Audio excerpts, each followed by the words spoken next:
So hello guys, good morning. ठीक है, तो इस वीडियो में मैं आपको एक कंसेप्ट सिखाऊंगा कि मार्केट में ब्रेकआउट और ब्रेकडाउन होता क्यों है। ठीक है, तो मार्केट में सबसे पहले समझते हैं ब्रेकडाउन और ब्रेकआउट होता क्या है।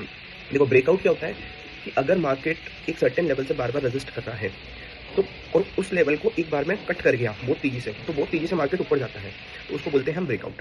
और ब्रेकडाउन क्या होता है कि जब भी मार्केट में एक लेवल पे सपोर्ट होता है तो मार्केट उस सपोर्ट को तोड़ के बहुत तेजी से नीचे जाता है, उसको बोलते हैं ब्रेकडाउन हो गया। ठीक है, तो हम चार्ट पे समझते हैं कि देखो क्या होता है। अब देखो, ये निफ्टी का लेवल है, आज लाइव मार्केट चल रहा है 17 नवंबर का।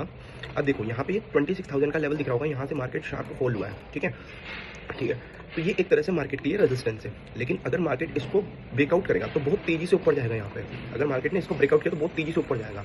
अब ऐसा होता क्यों है, तो हमें दो चीज़ समझनी पड़ेगी मार्केट के अंदर। तो मार्केट में दो चीज़ें होती है, तो बाइंग और सेलिंग।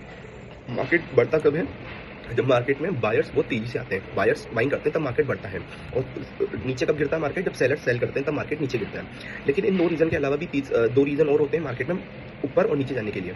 अगर मार्केट ऊपर जा रहा है तो इसका मतलब बायर्स बढ़ रहे हैं, और बायर्स बढ़ रहे हैं और अगर उस वक्त सेलर्स के स्टॉप लॉस कट गए तो मार्केट बहुत तेजी से ऊपर की तरफ फटता है।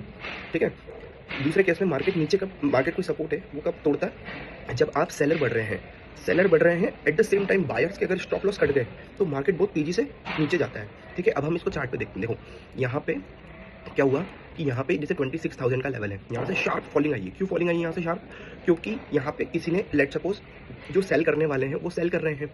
ठीक है, तो यहाँ पे बहुत तेजी से सेलिंग आने का रीज़न ये है क्योंकि एक रेजिस्टेंस है। ठीक है, लेकिन अगर जैसे मैं आपको बताऊँ, जैसे ये सपोर्ट लेवल है, ठीक है, तो अगर मैं यहाँ पे कोई बंदा यहाँ पे बाय करेगा, क्योंकि सपोर्ट पे यहाँ ये सपोर्ट है तो जनरली लोग यहाँ पे बाय करेंगे। तो जब यहाँ से कोई इंसान बाय करेगा तो स्टॉप लॉस उसके यहाँ लगाएगा।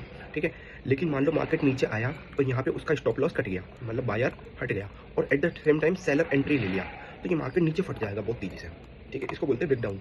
वैसे ही अब दूसरे केस में ये समझाता हूँ मैं आपको कि ब्रेकआउट कैसा आता है। जैसे यहाँ पे मैक्सिमम लोगों ने सोचा सेल का, तो जब सेल का सोचा तो स्टॉप लॉस यहाँ लगाया अपने सेल के।